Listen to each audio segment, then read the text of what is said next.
મિત્રો, આજની સવારની પ્રેમી સલામ, જય મસીહ કી. આજના દિવસની ભેટને માટે પ્રભુનો આભાર. અને આજે સવારે આપણા માટે ખાતરીદાયક વચનો કયા છે? તું બીસ નહીં અને ગભરાઈશ નહીં. બીવાનું નહીં, ગભરાવાનું નહીં, અને પ્રભુના વચનોમાં દ્રઢ ને મજબૂત રહેવાના એવા ખાતરીદાયક વચનો દરરોજ પ્રાપ્ત થાય છે. ગીતશાસ્ત્ર 46 અને તેના પ્રથમ 3 કલમો જોજો તમે. 46મો અધ્યાય અને પ્રથમ વચનથી, જો કે આખો અધ્યાય આપણને ઉત્તેજન આપે છે. બીવાનું નહીં, ગભરાવાનું નહીં. દેવ આપણો આશ્રય છે, દેવ આપણું સામર્થ્ય છે, માટે ગભરાવાની શી જરૂર? કેમ કે સંકટને સમયે પ્રભુ હાજરા હજુર મદદગાર છે. માટે જો પૃથ્વી ઉથલ પાથલ થાય, જો પર્વતો સમુદ્રમાં ડૂબી જાય, જો તેનું પાણી ગર્જના કરે અને વલોવાય, અને જો તેના ઉછળોથી પર્વતો કાંપી ઉઠે, તો પણ આપણે બીએ નહીં. કેમ કે દેવ આપણો આશ્રય, દેવ આપણું સામર્થ્ય છે. સંકટને સમયે પ્રભુ હાજરા હજુર મદદગાર છે. સૈન્યનો સરદાર યહોવા મારી સાથે છે. પ્રભુ મારી સાથે છે, મારે બીવાની ગભરાવાની જરૂર નથી. બીજું વચન ખાતરીદાયક શું છે? ગીતશાસ્ત્ર 49, 16 અને 17મું વચન.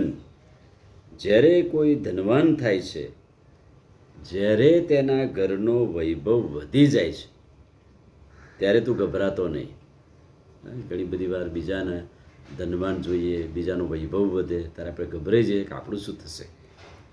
કેમ કે તે તો મરી જશે, ત્યારે તે પોતાની સાથે કંઈ લઈ જવાનો નથી, તેનો વૈભવ તેની પાછળ જવાનો નથી. કેટલું ખાતરીદાયક વચન છે કે આપણે બીવાની ગભરાવાની જરૂર નથી. ભલે ને એની જોડે વૈભવ, ધનવાન, માન, મોભો જે હોય, મારી પાસે કશું નથી, પણ મારે બીવાની ગભરાવાની જરૂર નથી.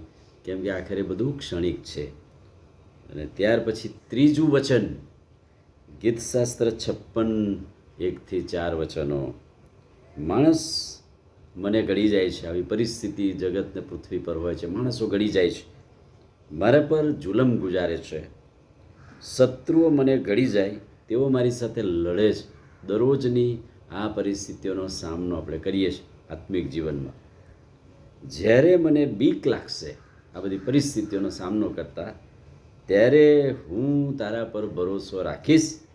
ઈશ્વર પર મેં ભરોસો રાખ્યો છે, હું બીવાનો નથી.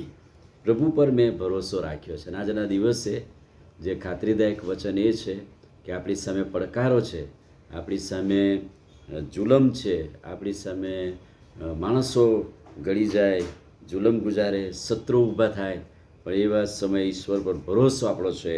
સંકટને સમયે પ્રભુ હાજરા હાજર મદદગાર છે. ઈશ્વર પર મેં ભરોસો રાખ્યો છે, હું બીવાનો નથી. અને આજના દિવસનું આ ખાતરીદાયક વચન આપણા માટે આશીર્વાદિત થાય. આમીન. પ્રાર્થના કરી. પ્રભુ, આજે સવારે તમારા અદ્ભુત પવિત્ર વચનને માટે આભાર. વચનના પ્રકાશમાં અમને દોરો, અમને તમારું સામર્થ્ય આપો. પ્રભુ ઈસુના નામમાં પ્રાર્થના કરીએ છીએ, સાંભળો ને માન્ય કરો. આમીન. God bless you.